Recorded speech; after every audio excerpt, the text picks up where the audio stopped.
b'a ɲininka ATT ka sayako la fatuli ani a ka parcours la ko ATT fatura sɔrɔ a ka bilan ani a ka fatuli a ka parcours n'a sɔrɔ an bɛ se ka hakilina ye mun ye o kan quoi. Bon an bɛ dugawu kɛ fɔlɔ Ala ka hinɛ a la Ala ka yafa k'an ma ne ye ATT dɔn coup d'état wagati en 91 k'a to transition kɔnɔna la bon transition kɔnɔna la fɛn minnu demandera a fɛ Ala barika la a sera k'olu kɛ bon a taara transition kɔnɔ après a tilala ka na en tant que président de la République bon a présidentement fana a ye min kɛ o juguyara ni transition ye Mali bɛ bonya kɔnɔ bi an bɛ ATT ka bonya de kɔnɔ a kɛra sirako ye o a kɛra salaire ko ye o ballontan ko o basket ko o vraiment ATT y'i jɔ a jɔyɔrɔ la vraiment mɔgɔ ɲɛnama don wa il a la tête sur les épaules vraiment a ye Mali lataa ɲɛfɛ a ye Mali lataa ɲɛfɛ yɛrɛ yɛrɛ de an ka tiɲɛ yɛrɛ fɔ coup d'état kɛli ATT la a ma ɲɛ a ye Mali to kɔfɛ en toute honnêteté a ye Mali to kɔfɛ parce que mun de la ATT ta à 7 ans an b'a 8e année de la bi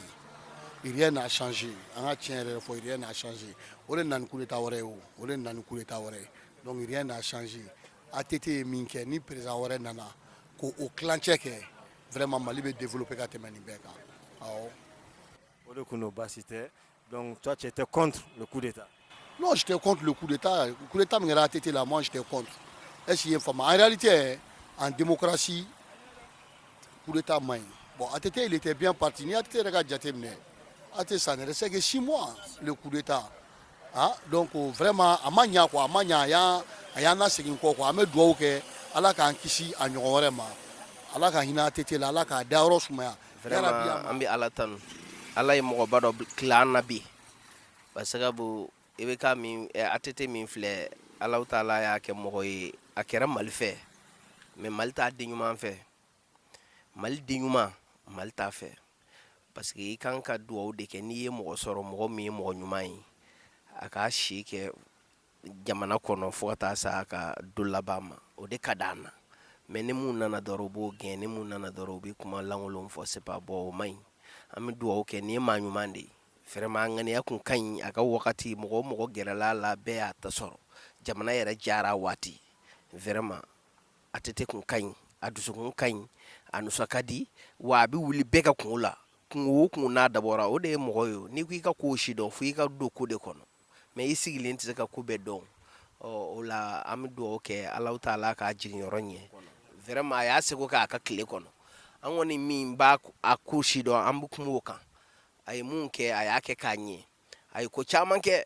a ye kɛnɛyasow jɔ a ye sira caman dilan a ye banabaatɔ caman kɛnɛya i b'a dɔn n'adamaden n'i sara don min i ka ɲuman bɛ fɔ de o ye wajibi ye ni juguman fɛnɛ don o fɛnɛ de bɛ fɔ depuis ATT taara an ma mɔgɔ wɛrɛ ye tuguni mɔgɔ min bɛ se ka na ale yɛrɛ nɔ na parce que a ye baara ɲuman mun kɛ mɔgɔ si ma se ka sɔrɔ mun yɛrɛ bɛna se ka se o yɔrɔ la o ye barika de ye an bɛ dugawu kɛ barika kun b'a la an yɛrɛ bɛ dugawu kɛ Alahu Taala ka hɛrɛ k'an ye sinon vraiment ATT a y'a seko kɛ ŋaniya ɲuman kun b'a la a y'a seko kɛ maliyɛnw ye wa Mali bɛ degun kɔnɔ koyi halisa an bɛ kulo la Mali bɛ degun kɔnɔ dɛ Mali bɛ degun kɔnɔ dɛ nin bɛɛ ye ATT kɔfɛ ko de ye sinon n'a kun bɛ yen saba sɔrɔ an bɔra nin bɛɛ dingɛ kɔnɔ.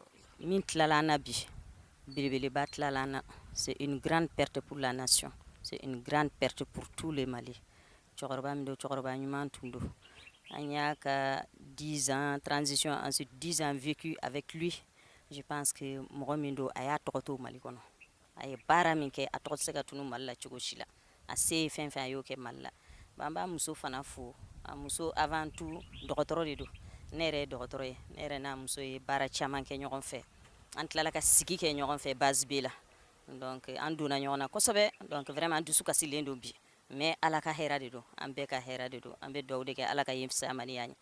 Bon ATT ka président yɛrɛ kɔnɔna na a tiɲɛ na a yɛrɛ de kun ka di ne yɛrɛ quoi i m'a faamuya sinon ne ma dɔ yɛrɛ jateminɛ sinon a ka ko yɛrɛ de kun ka di ne yɛrɛ quoi ne ma n'a ye dɔrɔn n bɛ nisɔndiya quoi ATT a kun bɛ fɛn dɔ fana kɛ a kun bɛ bɔ ka yala ka a kelen i m'a faamuya garde d'État quoi a bɛ don mobili kɔnɔ a bɛ jamana kɔnɔ donc a bɛ jamana situation lajɛ i m'a faamuya donc ni président min b'o kɛ o ye président ɲɛnama ye quoi i m'a faamuya. Vraiment n'i ye ɲininka ATT ka ko la a diyara n ye kosɛbɛ président don vraiment a ɲɔgɔn ka dɔgɔ Mali kɔnɔ, a ɲɔgɔn ka dɔgɔ Mali kɔnɔ. Kan seguma komi tɔw ka waati ma kɛ ne ɲɛna, n tɛ se ka kuma olu kan kosɛbɛ. Vraiment depuis Mali, n bɛ se k'a fɔ Mali indépendance ta fo ka na se sisan ma, vraiment an ma ATT ɲɔgɔn président ɲuman sɔrɔ. Walahi a ye baara kɛ yɛrɛ yɛrɛ de, a ye baara kɛ. A bɛɛ tɛ se ka fɔ ka s'a dan na, a bɛɛ tɛ se ka fɔ ka s'a dan na. An bɛ dugawu de k'a ye halisa Ala ka hinɛ a la, k'a dayɔrɔ nɛɛma, ka fara silamɛ suw kan. A y'an kɔ kiti min na Ala k'o nɔgɔya ye, an n'a bɛ taa jɛ min na Ala k'o nɔgɔya ye. Ya rabi Ala k'an yɛrɛ ɲaga an t'a don makɔnɔ, Ala ka saya k'an ma lafiya ye. Vraiment a sara foyi t'an bolo walahi. An b'a fɔ mille merveilles bɛɛ tɔgɔ la, cɛkɔrɔba yɛrɛ ye dugawu kɛ kosɛbɛ kosɛbɛ kosɛbɛ. Ala ka hinɛ a la, Ala k'a dayɔrɔ nɛɛma. Inchallah min b'an bolo k'a fɔ ATT ka ko la o ye nin ye. Vraiment a ye baara kɛ kojugu walahi. N y'a mɛn bi sɔgɔmada in na vraiment a ye min da ne kan Ala yɛrɛ de b'a dɔn walahi. Walahi n fari ma se ka bɔ ɲɔgɔn na fo sisan. Vraiment. Malgré que Ouefin Sougou Befouaka, il a montré que le Mali, ça lui tenait à cœur. Au moins, on sait qu'il faut qu'un président ait fait nos cas en Djamanadi Bella. Donc, logement social, on sait qu'il franchement, ça nous fait mal au cœur, mais ainsi va la vie. Bon, vous l'imaginez, c'est une immense perte, une grosse perte pour le Mali, pour toute l'Afrique. ATT était une référence, comme vous le savez. C'était aussi un homme de vision, un homme de passion, un homme d'action et un grand bâtisseur. Et en 10 ans, il a construit et reconstruit ce pays, bâti ce pays du nord au sud, de l'est à l'ouest. Il a laissé des traces indélébiles, physiques. C'était un homme de terrain qui a sillonné tous les villages du Mali et qui, de façon extraordinaire, connaissait tout un chacun, qu'il les connaissait personnellement et qui avait réussi à tisser des relations personnelles avec chacun, avec une facilité extraordinaire. Et nous nous souviendrons longtemps, très longtemps de l'homme, parce qu'il a été un exemple et cet exemple doit servir pour les générations à venir. Son exemple doit servir pour rebâtir le Mali nouveau. Il a travaillé toute sa vie sur le consensus et il disait toujours « retrouvons ce qui nous unit ». Ce qui nous unit, c'est le Mali, c'est notre histoire commune, c'est notre vouloir vivre commun. C'est cette grande nation, ce grand peuple qui ont vécu pendant des siècles en harmonie, c'est ce que nous avons connu du Mali. Et c'est ce qu'ATT a toujours voulu, c'est ce qu'il a construit.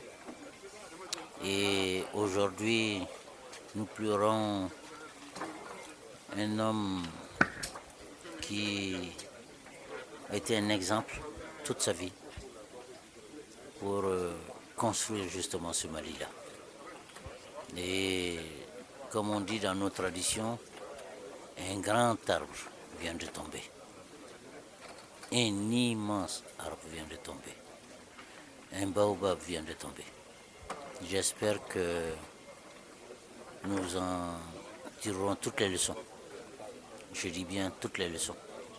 Et qu'ensemble, en communion, nous allons bâtir notre Mali commun. Bon, ATT, vraiment, il a été un bon président ici. Tiens, il a été président. A président mana Mali la quoi. N tɛ se ka da tɛ se ka don a bɛɛ la, n da kɔni bɛ se ka don vraiment ka essentiel da, ka goudron da, a ye baara caman kɛ quoi. Se ka min fɔ n bɛ min dɔn o ye quoi. ATT mana fɛn o fɛn kɛ Mali kɔnɔ o de tun ka ɲi nɔ. N'a ye diɲɛ fɛn o fɛn kɛ o de tun ka ɲi quoi. En un mot quoi. ATT yɛrɛ ma deli ka kongolo yɛrɛ de kɛ fɔlɔ. A ma deli ka ko kolon foyi kɛ fɔlɔ. O de y'a ka ko yɛrɛ diya ne ye quoi. Mais depuis ATT yɛrɛ wulila vraiment maliyɛnw ɲanina, maliyɛnw tɔɔrɔla quoi. Maliyɛnw ɲanina, maliyɛnw tɔɔrɔla. ATT a bɛ yɔrɔ min na sisan Ala ka hinɛ a la, Ala ka yafa k'a ma. A y'a kɔn kiti mais Ala k'o nɔgɔya ye. Masakɛ kɔni tɛ se ka diya bɛɛ ye, a mana kɛ cogo to dɔw b'a fɔ a man ɲi dɔw b'a fɔ a ka ɲi, mais tiɲɛ yɛrɛ la ATT kɔni kun ka di ne ye ka tɛmɛ masakɛ caman kan Mali kɔnɔ parce que n kɔni b'a dɔn a tɛ yen kɔni, a fɔra ko a tɛ yen, caman kɔni bɛ na nimisa, caman nimisala yɛrɛ, maliyɛn caman nimisala ATT ka tagali la mais o tɛ se k'a fɔ le quoi. Yayi, n'o tɛ caman nimisala mais o tɛ se k'a fɔ. En plus a fɔra ko a banna donc o bɛ nimisa tuguni. Bon c'est trop tard. Fɔra ko avant de faire quelque chose il faut prendre des décisions. Maliyɛnw y'a ATT gɛn o ma décision ta, bon a tagalen o nimisala tiɲɛ yɛrɛ la. N'o tɛ a ka di ne ye ka tɛmɛ masakɛ caman kan mais o fɔ kun tɛ quoi. n'o tɛ ATT baara caman kɛ an b'a kalama depuis ATT taara an ka siraw yɛrɛ bɛɛ b'a kalama o fɛn fɛn n y'a bɛ goudron fɛn fɛn bɛ ATT la kun y'a bɛɛ dilan depuis ATT taalen goudron tɛ sira tɛ foyi tɛ ɲɛ sɔrɔ la donc ala ka dayɔrɔ suma komi a tɛ ka ban k'an to jamana kɔ kan han hali anw ka kuma de bɛ na ni kuma ye an ka ambasadew ni consulat minnu bɛ jamana kɔ kan nin han Mali consulat min filɛ Jida n'a fɔra ko an ka maliden minɛna wallahi consulat minnu bɛ yen o tɛ sɔn ka taa hali bɔ ye kasobon kɔnɔ ka sababu kɛ i b'i ka tan de n'o tɛ ka to ATT ka tan waati o tɛ kɛ o n'a fɔra ko maliden minɛna Jida consulat o bɛ boli de o don bɛɛ ka taa lajɛ kasobon kɔnɔ don o don sɔgɔma o bɛ taa lajɛ mɔgɔ hakɛ min bɛ yen quoi parce que anw minnu bɛ yen papier t'an bolo ne rafle y'a minɛ maintenant don o don sɔgɔma a bɛ taa lajɛ mɔgɔ hakɛ min bɛ yen mɔgɔ hakɛ min bɛ yen mais i bɛ ka waati foyi tɛ ka ɲɛ sɔrɔ wala hali ka papier simple anw nana yan carte d'identité t'an bolo an ye carte d'identité ɲini ka dɛsɛ a tɛ sɔrɔ foyi tɛ ka ɲɛ sɔrɔ tiɲɛ yɛrɛ la an kɔni t'a dɔn masakɛ min bɛ na o bɛ na kɛ min ye donc an bɛ duwawu dɔ kɛ ala ka masakɛ ɲuman d'an ma quoi min b'a kan bon maliyɛnw fana sanni u ka ko kɛ u ka décision ta kana na fɔ ko bon nin fana b'a la i b'a dɔn jamana kɔni curo la ka se degré min ma hali san 5 tɛ se ka jamana labɔ dingɛ kɔnɔ kuma tɛ 3 mots pour ATT. Un très bon parcours, une très bonne fin. Des faits immenses.